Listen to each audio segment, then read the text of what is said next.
Welcome to another Minisode of Solidarity Sister with Kristen Wilson. And let me tell you, it has been a doozy over here, and therefore this episode is going up late. And I want to talk to you a little bit about giving yourself grace, about leaning into community, and about connecting with your true identity. I have to give myself some grace for not getting this episode out when I wanted it to be out, but I just didn't have the reserve. One of the things that comes from being a mom who loves her kids and is willing to show up is that sometimes I'm really exhausted. Thursday night, I was up with a child from 3 o'clock in the morning until 6:30.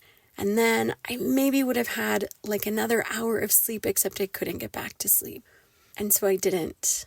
And then Friday night, a different child had an accident at a birthday party at a local gym pretty late at night and ended up requiring staples. And I was up till 4 a.m. going to Primary Children's Hospital and being with that child and all the things that happened. I was so sleep deprived that I just didn't have what it would take to put out another podcast episode. And so there's this tendency for us to either beat ourselves up or to give up. What if instead we could just give ourselves grace to go a little bit slower, to be a little bit later, to not throw out the baby with the bathwater, but to say, I did not have the reserve on that little sleep to be able to show up, but it's okay. I still matter, and I can still get back and do the thing when I have a little bit more reserve. It is okay to allow yourself to rest. It doesn't mean you're giving up. It's okay to not run. It's okay to walk. It's okay to crawl. And it's okay to lay down and take a nap in the middle of the race and then get up and keep going.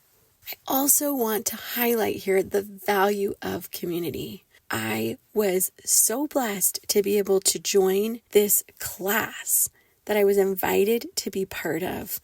And we're listening to this seminar put on by someone else and kind of going through this workbook, but doing it in community. And I'm so grateful for the invitation that I had to be there. It's about becoming more spiritually centered. That's the topic. And when I signed up, I was actually feeling really spiritually centered. And I thought, this is great. I'll go next level. This is going to be wonderful. And then I became uncentered, and I felt really like maybe I didn't have much to offer this group, and that maybe I should just quietly sneak away, because that's my old patterning before God called me to start this podcast. And so I stayed, and I showed up vulnerably, and I said, I don't know that I have a lot to add, because it's feeling really dark over here. But I know that the light exists, and I see it reflected in you. And I'm staying and I'm watching you. And they held me up so beautifully, the women in this community. And it's small, it's a very small group. And I don't even know how I was blessed enough to be invited to be part of it. But I'm so grateful that it didn't drop out after the first week, just because life got harder and my reserves are low and I didn't feel like I had as much to offer. But the thing is I still matter. And my showing up vulnerably actually gave other women an opportunity to also show up vulnerably and to share some of their darkness. And in that community, we're able to shine light into the darkness of someone else. This is why community matters so much. And if you don't have a community, come and join my Solidarity Sister Facebook community. Come and show up with us there. Reach out to me. Reach out to me privately and allow me to be part of your community, to hold space for you and to shine a light into your darkness and to celebrate the light that you already have, because that's what community can do for us. It's that holding space for each other, and it is so vital. We need that now more than ever. And if you turn away from community because community has wounded you in the past, and if you are part of human relationships, I guarantee that you will be wounded along the way. sometimes in small ways, sometimes in ways that were accidental, and sometimes in highly abusive ways. And if that's the case for you, it is incredibly difficult to show up again in community.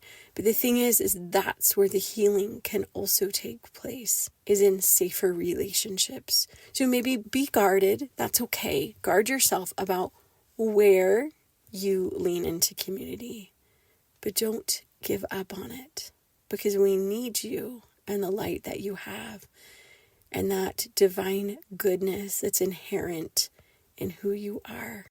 Through the more difficult seasons, sometimes we can't show up in the way that we'd like to. And if you are like me and you have spent a lot of years relating your personal value and worth to your performance, it's extra hard.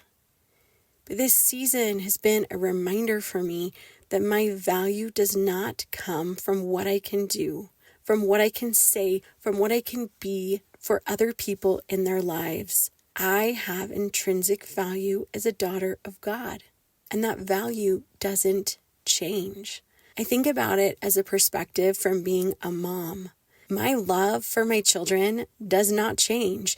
I may like what they're doing more on one day than on another day, but I love them through and through every day. And even on the days that they're not showing up well, even on the days that they say really rotten things to me, even on the days that they make poor choices, I don't love them less. And on the days that they are showing up so well, that they're doing extra nice things, they're doing service, they're winning awards or whatever it is, I don't love them more. I just love them always because they're mine. And maybe you need a reminder that God loves you, no matter how you're showing up. God loves you not for what you do, but for who you are and that you are His. That love doesn't change. I don't care what horrible, terrible thing that you've done. It doesn't change. I don't care what wonderful, amazing thing you've done. That love doesn't change. And the identity, not all of my kids have the same religious beliefs I do. But I tell them, if there's one spiritually related belief that I could download into their brain and make them believe, that I wish I could make you believe, it's that you are infinitely loved and that you matter. And maybe your spiritual beliefs don't line up with mine, and you are coming from more of a universe perspective or Allah or whatever higher power you ascribe to. I hope you ascribe to something that says there is something bigger than we are that holds us and will provide for us, and that we can trust and lean into. And even though we might keep screwing up, that even our screw-up experiences can be worked for our good when we turn to God with the pieces of whatever we have broken, which I do all the time. So please give yourself some grace. Sometimes we need a rest, but let's not give up. There are good things ahead. There are people who are going to love you that you haven't even met yet. There are talents that you are going to develop that you didn't even know are ahead for you yet. There are people who are going to touch your life and whose lives you are going to touch that you haven't yet connected with. So keep moving forward. Keep leaning in to the good people around you. Keep being part of the good, part of the solution. You're worth it. Thank you for being part of the Solidarity Sister community. We needed you. Solidarity.